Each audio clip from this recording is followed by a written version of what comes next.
all I'm doing is cooking my Sunday supper, and I'm going to share what I'm cooking here. Pork roast, an onion. I'm going to put it in the fast crock pot. So I need to cut up my onion.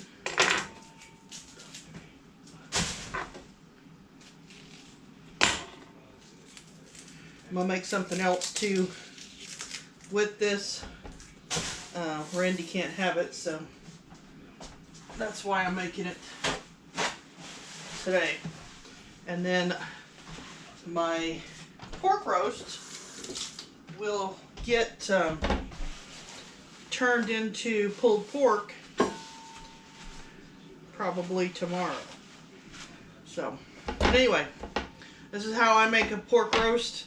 This is also how I start out my pulled pork, because of course it's a roast. So, but I just cut the onion up in chunks, put it in the pot.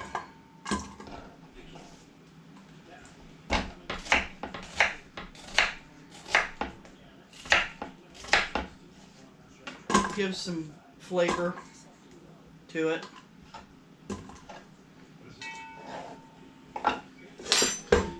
I like to cook the pork roast right down on top of the onion, because I think it makes it more tender. So next thing I'll do here is I will open this. I got this at Aldi's. I don't have any left from my hog, so this looked really good. I don't leave this rope on it because I want it to fall apart. Most of the time they put that on there so it don't fall apart. You'll notice it's got quite a bit of fat on it, but that's okay. Just put it in like so. Okay, so get rid of that. Get rid of that. And don't ask me how much. Chloe is going to talk about it here, but don't ask me how much. I put it in Mrs. Dash.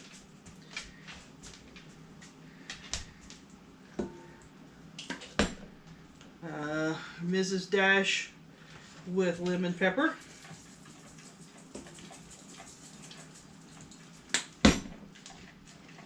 Got some garlic powder.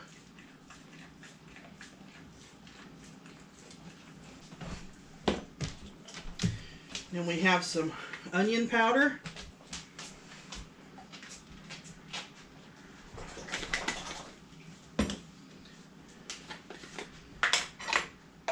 A teaspoon of crushed garlic. Just kind of spread that around.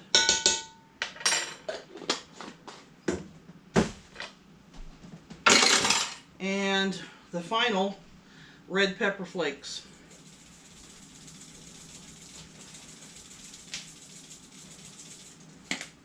So then I just put it in my cooker, give it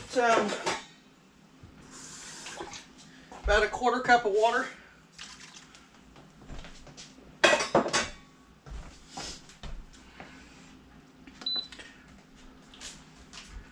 I always put it on low pressure.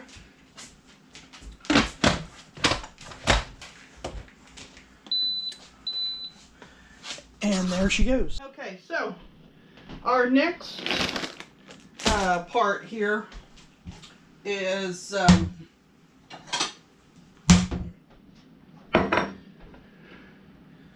Brussel sprouts. So I'll cut up another onion. Yes, I eat lots of onions. To me, onions make everything taste good.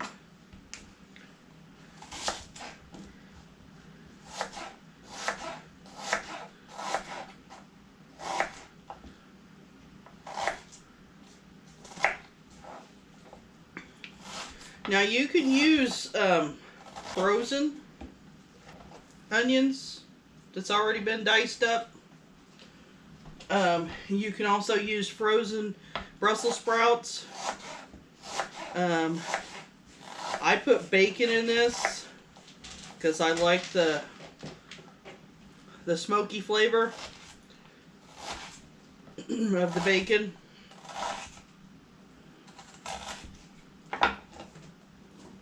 That's a strong, strong onion right there. So we're going to turn on the stove about medium.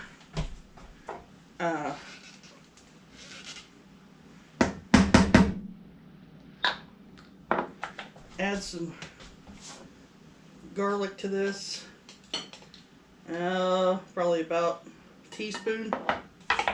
Ooh, that is strong. And we will start sauteing the onions. The next thing that you'll want to do is you want to cut this bacon into pieces. And it's actually easier if it's a little frozen. This is not, so it's not going to be really easy. Let me see here. There's probably 4 slices there. And you can use utility scissors or you can use a knife. Sometimes they cut okay with a knife. Sometimes they don't. Cutting these up like this is known as bacon lardons. Just means cut up bacon. And you won't put that in there until after your onions start to get translucent.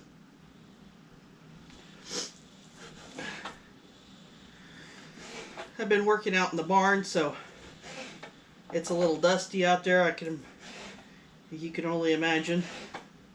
Even with our recent rainfall, it's still kind of dusty. So, but anyway, cut up this big old mess of bacon, and it's probably half a cup when you're done. All right, so next we have fresh Brussels sprouts, and just like little cabbages, I like to clean them. I just peel off some of their little leaves, and then I like to cut them in quarters if I can, and hope they don't roll all over the floor.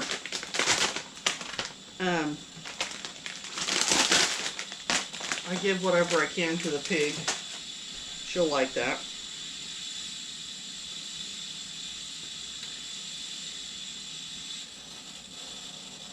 So if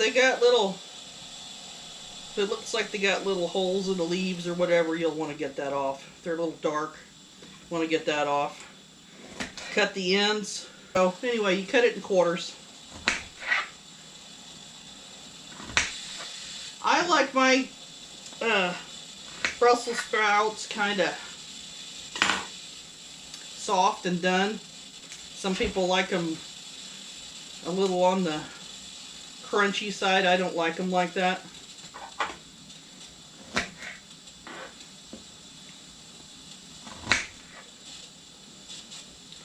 But you just cut them into quarters. Just cute little fellas.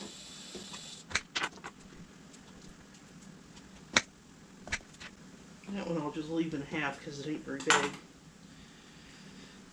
But once you get them all cleaned, by that time it should be time to put your bacon in.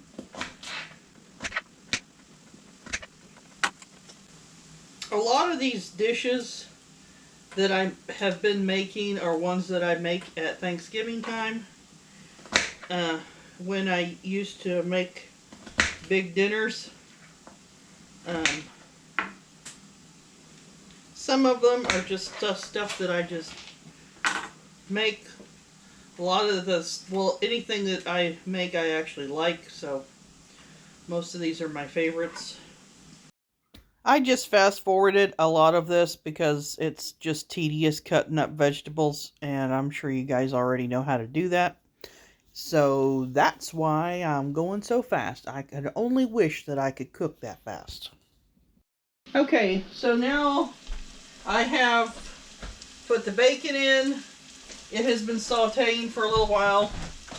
And I have the Brussels sprouts cleaned, chopped. So now you can add them. That's not true. Now you can get the grease out of it.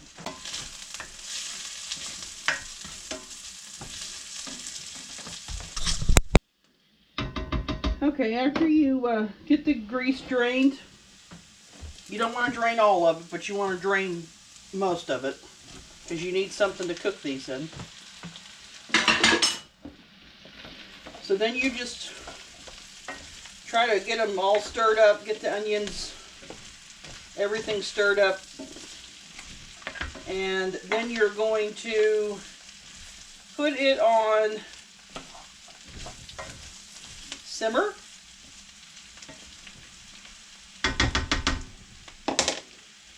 Way down on low, and you'll want to put just a little bit of water,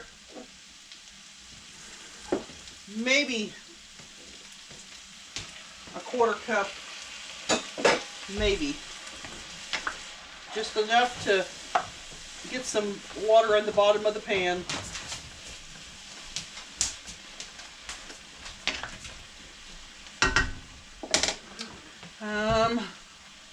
You'll want to put your seasonings on, whatever you like.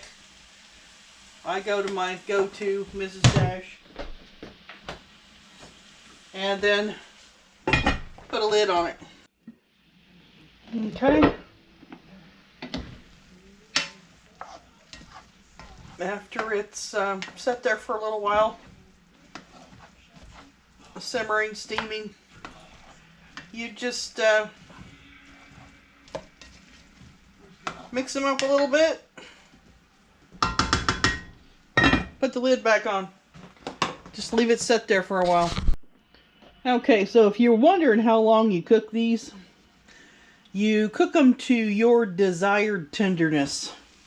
If you want them really tender, you just cook them longer.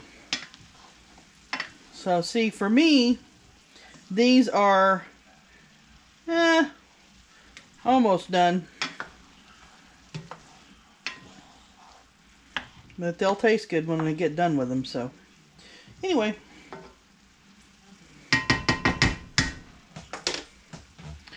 That's what they're looking like right now. Okay, so I checked these and then I turned them off because they were cooked to my specifications. I like them soft, and they are that. I can't. There is